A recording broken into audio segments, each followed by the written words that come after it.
araw sa kusina, nag-iisip ng ulam na bago para sa pamilya at kaibigan. Simpleng luto, masaya ang itsay.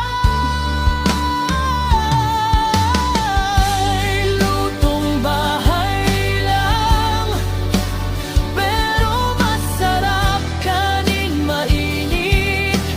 Sobrang hapag,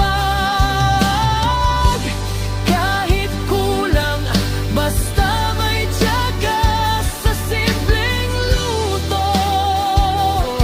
Saya ng dala.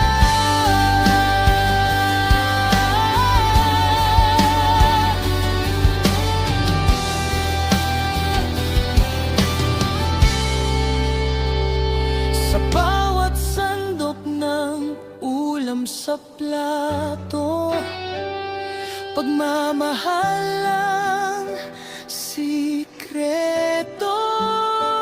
Kahit lutong pang mahirap lang, masarap